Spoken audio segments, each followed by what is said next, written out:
Est-ce que vous savez ce qui est permis légalement en Champagne et qui est tout à fait interdit dans le reste de la France?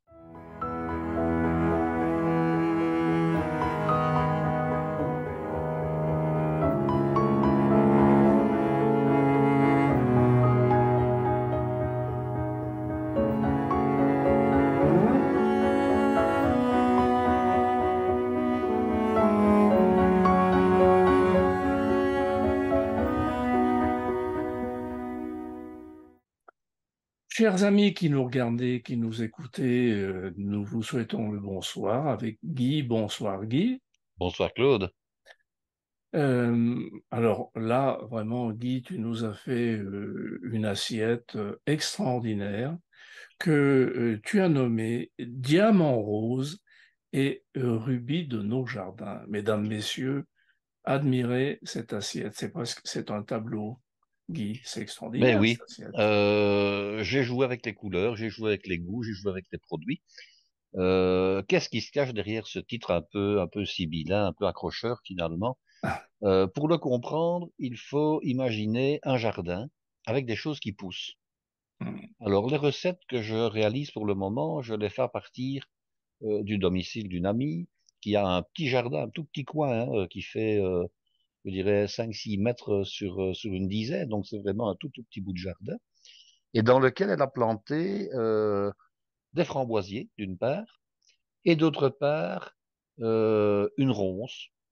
Une ronce, non pas avec des mûres, mais avec ce fameux croisement entre la mûre et la framboise, ce qui hum, donne des fruits qui sont grenat foncé, qui hum, ressemblent à la framboise et qui ressemblent un peu à la mûre en même temps. Voilà. hum, hum, Et alors, ben, je me suis dit, tiens, il y avait comme ça quelques fruits qu'elle venait de cueillir. Alors, elle a également des tout petits, on ne les voit peut-être pas très bien, mais en tout cas, c'est présent. Il y avait tout aussi des petites fraises des bois blanches. Voilà, hum. ça existe. Hein, il Ah y a les oui, rouges et il y a fraise. les blanches. Ah Donc, il y oui. avait quelques petites fraises des bois. Et alors, j'ai mis également des petites fraises qu'on appellera des fraises à confiture.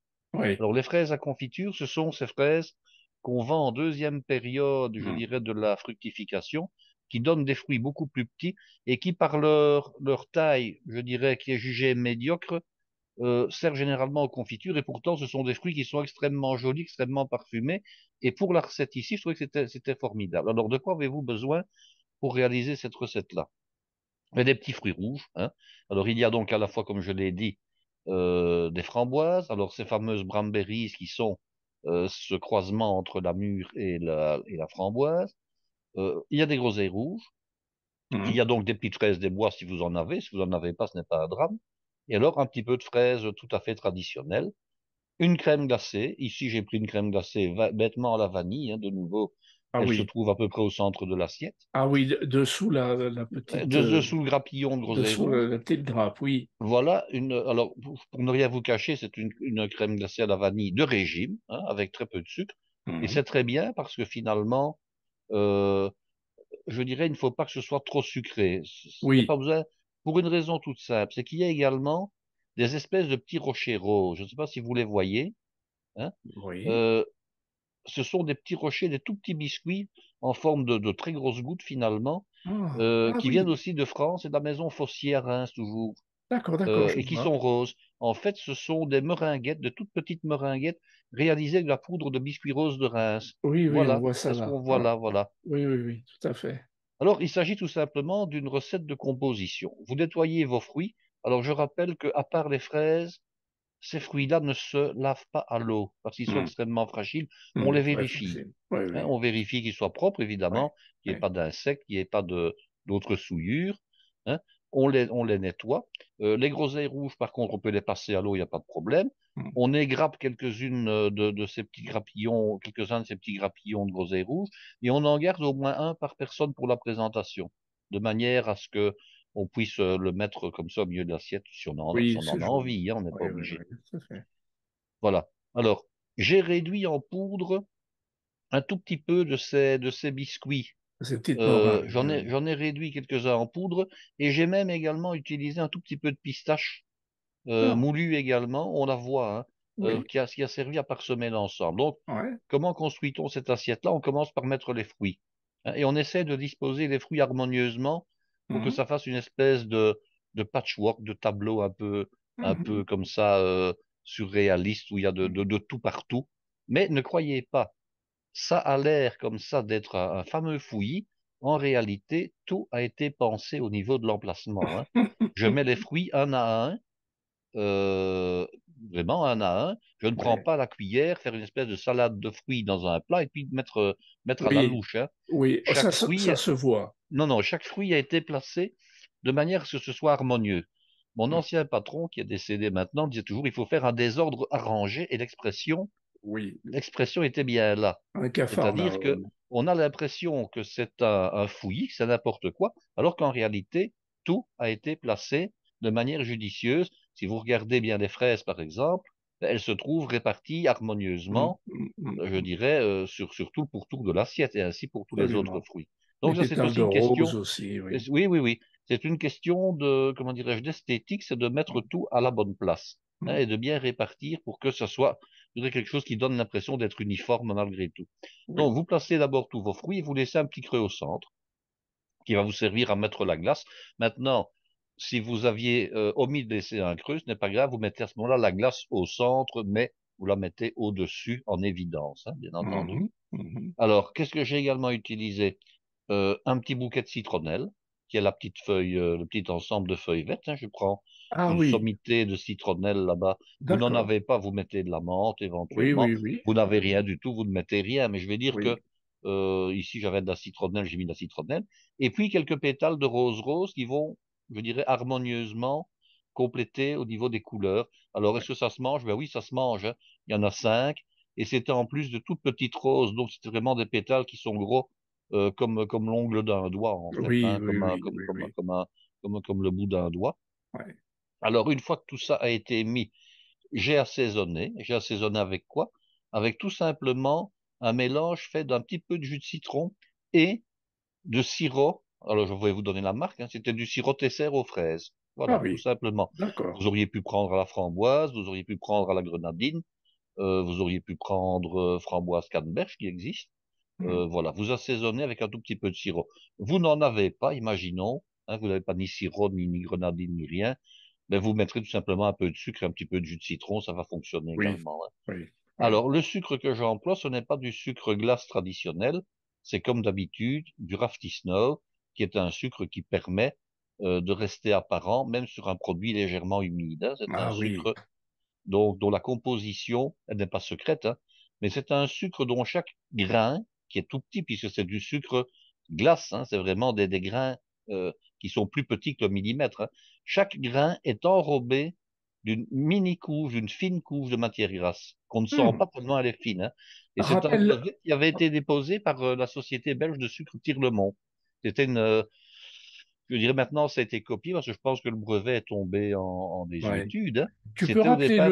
tu peux rappeler le nom de ce sucre? Alors, ça s'appelle Rafty Snow et il existe maintenant une marque française qui en vend également.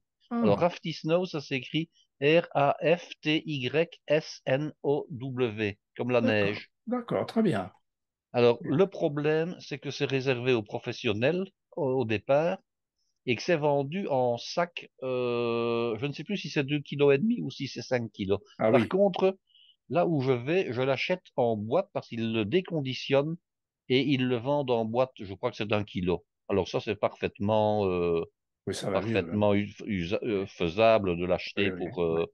je dirais, pour chez soi. Mais sur Internet, je crois qu'on le trouve en paquet d'1 kilo également. D'accord, je regarderai, Donc oui. vous regardez soit Oui. Rafty Snow, soit sucre glace, tapez sucre glace permanent ou quelque chose comme ça, vous allez tomber D'accord, sur le ok, produit. ok, Voilà. d'accord. Et alors je saupoudre comme ça légèrement, hein, je fais un tout petit voile et j'ai déjà comparé à l'époque où je donnais cours un dessert euh, sans ce sucre glace pour terminer, ou bien en le mettant, ça change le produit, Oui, ça change absolument. l'esthétique du produit. Oui, Et oui, je disais toujours, c'est comme une dame qui sort sans maquillage finalement. oui. Hein, mais c'est à peu près ça, hein. Oui, tout à Une fait. dame qui sortirait sans maquillage, bon ben, elle peut être très jolie, mais elle a intérêt à être très jolie à la base.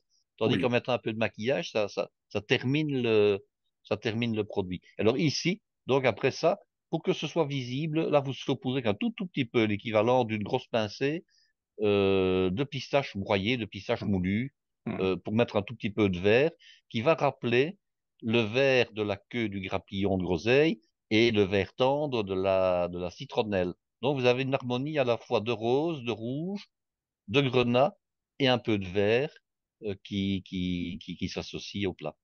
Mhm. D'accord, Donc rien de plus facile que ce genre de plat à réaliser, hein. Le absolument. tout, c'est d'avoir une bonne mise en place. Vous Oui. nettoyez vos fruits, vous les mettez dans des bols, dans des récipients séparés au réfrigérateur pour qu'ils soient bien frais. Et puis, vous n'avez plus qu'à, si je peux dire, dresser au Oui, dernier moment vos assiettes. absolument. Magnifique. Voilà. Euh, euh, pour moi, là, je boirais, je suis champagne, hein, Ah oui, un champagne rosé, alors pourquoi pas, hein. champagne rosé, Ça, ce là. serait la grande classe, hein. Ah ouais, Ah, ouais. si on veut, bon, on peut aller dans les grandes marques, hein, Veuve Clicquot, hein, Laurent Perrier, tout ce qu'on veut, évidemment, hein. Mais il Oui, y a des oui, petits producteurs qui ont de beaux champagnes rosés. absolument. Est-ce que vous savez ce qui est permis légalement en Champagne et qui est tout à fait interdit dans le reste de la France? Mais Et ça alors, concerne le champagne rosé. ben, on met un peu d'alcool dedans. Non, non, non, Non, non, non, non, non, non. non, non, non, Bon, non, ben, non. je sais pas. Eh bien, il est interdit de réaliser du vin rosé en mélangeant du vin rouge et du vin blanc. Ça, c'est la Ah, bah, loi. ah oui, ah bah oui, ah bah Ah oui. ben oui. Ah ben oui. Oui, non, mais, Ah oui. il a fallu une loi pour dire attention, On ne peut pas. le vin Sauf en rosé. Champagne où c'est autorisé. Ah oui, Eh oui, eh oui. ah Sauf en d'accord. Champagne où c'est autorisé. Alors les grandes maisons vous disent, ah mais nous ne jouons pas avec la loi, nous ne faisons pas comme ça, nous réalisons un véritable vin rosé, hein. Donc c'est-à-dire que en Champagne vous avez plusieurs cépages, mais vous en avez trois principaux. On dit toujours qu'il n'y a que trois cépages en Champagne, ce n'est pas vrai. Il y en a cinq, six, mais il y en a certains qui ne sont cultivés que pour des fractions de pourcentage et qui tombent en désuétude. Il faut reconnaître que je pense qu'on ne peut pas les replanter. Mais enfin, comme le pied existait, on continue à les cultiver. Donc les trois principaux sont le chardonnay à la Côte des Blancs, qui est un cépage blanc à jus blanc forcément. Et puis vous avez le pinot meunier et le pinot noir, qui sont des cépages rouges extérieurement, à jus blanc à l'intérieur. Et quand Mhm, on laisse macérer, lors de la cuvée, lorsqu'on laisse macérer les pellicules de pinot noir ou de pinot meunier avec le jus de raisin, vous avez une coloration en rouge si vous laissez macérer très longtemps, ou en rosé si vous laissez macérer de ah manière oui, contrôlée très peu d'accord, de temps. d'accord, Alors là, d'accord. vous avez à ce moment-là des champagnes qui peuvent être rosés. Mais on peut également vinifier en rouge, comment dirais-je, on peut vinifier également en rouge ces deux cépages-là, carrément à fond, et puis on ajoute un petit peu de ce vin rouge à du vin blanc pour faire du champagne rosé. Alors, je ne sais pas si vous avez déjà fait l'expérience, quand on a un verre chez soi, on a du vin blanc d'abord. Guy, je suis très surpris de ce que tu me dis parce que pour moi, effectivement, le vin rosé, ben, c'est pas du blanc et du rouge. Mais là, visiblement, tu nous dis que en Champagne, on peut mélanger du blanc et du rouge pour faire un champagne rosé. Avec quel cépage? Alors, il y a donc plusieurs cépages en Champagne, dont trois principaux. Alors, quand on dit plusieurs cépages, officiellement, il n'y a que trois cépages, mais en Oui. réalité, il y en a cinq ou six Ouais. au total. Alors, les trois cépages principaux, ce sont le chardonnay qui donne des vins blancs et qui est un raisin blanc, que l'on va trouver essentiellement dans ce qu'on appelle la côte des blancs. Et puis vous avez le pinot noir et le pinot meunier. Alors le pinot noir et le pinot meunier sont des raisins rouges extérieurement, à jus blanc à l'intérieur. Et quand on laisse le mousse suffisamment fermenter avec les pellicules, on obtient soit du vin rouge si on laisse fermenter le pinot noir à fond, et c'est le vin rouge qu'on trouve en Bourgogne et qu'on trouve également en Alsace. Hum, Mais si on arrête, je dirais, la macération et qu'on pressure à un moment donné, on obtient du vin rosé. Alors, les mhm, grandes maisons se targuent de réaliser leur champagne rosé de cette manière-là, c'est-à-dire, mhm. en fait, en faisant une vinification réellement en rosé. Oui. Mais la loi permet de mélanger un peu de vin rouge, du vrai vin rouge, donc du vin rouge terminé, avec du vin blanc, de manière à obtenir un champagne rosé. Alors, il faut très, très, très, très peu de vin rouge dans un peu de vin blanc. En Mhm, réalité, vous prenez un verre de vin blanc chez vous, faites l'expérience, hein, hum, un hum. verre de vin blanc, et au compte-gouttes, vous mettez l'équivalent d'une goutte de vin rouge dedans. Ah Vous oui. allez voir que vous avez déjà du vin rosé. Alors, Hum, le fait de pouvoir faire comme ça ce mélange ultérieurement permet de contrôler l'intensité de la couleur. hum, hum. Et alors, on trouve également en Champagne, outre le vin rosé, on trouve un autre vin qui est ce qu'on appelle l'œil de perdrix. Ah Alors, oui, si vous avez déjà regardé une perdrix, vous verrez, oui, il y a comme ça du rosé autour de son ouais. œil. Et Mm, l'œil de perdrix est un champagne qui est, je dirais, à mi-chemin entre l'orangé et le rosé. mm, Hein, il est à peine teint, mais il est joli. Attention, hein, ce n'est pas mm, un mm. vin bâtard, hein, mais il est également très beau. Alors ici, évidemment, je vous suggérerais, c'est pour rester en harmonie avec les couleurs, c'est de prendre un champagne rosé. Ça va très très bien fonctionner. Bon, très bien, mais j'adhère complètement à cette idée. Et de nouveau, c'est un dessert qui est très très rapide à préparer, et qu'on peut faire en quelques minutes à partir de ce qu'on a sous la main, les fruits de son jardin. Quand on a la chance d'avoir un jardin, à défaut, on va acheter les fruits Ouais. chez chez un maraîcher ou au marché. Mais je vais dire Mm, que mm. ce n'est pas compliqué à faire. N'importe quelle personne, je dirais, qui peut dresser une assiette est capable de faire ce genre d'assiette. Et c'est un dessert qui va un petit peu en jeter comme ça, hein. Absolument, Euh, oui, oui, oui, les la gens. difficulté, ce sera peut-être finalement de se procurer les petits biscuits Mm, roses de Reims, des oui, petits, ouais, des petits cabochons comme ça en biscuits, mais bon, sinon vous n'en mettez pas, ce ne sera pas un ok. drame non plus. Chers amis, à vos assiettes, là aussi vous nous dites. Merci beaucoup, Guy, et à très bientôt. À bientôt, au revoir. Bye bye.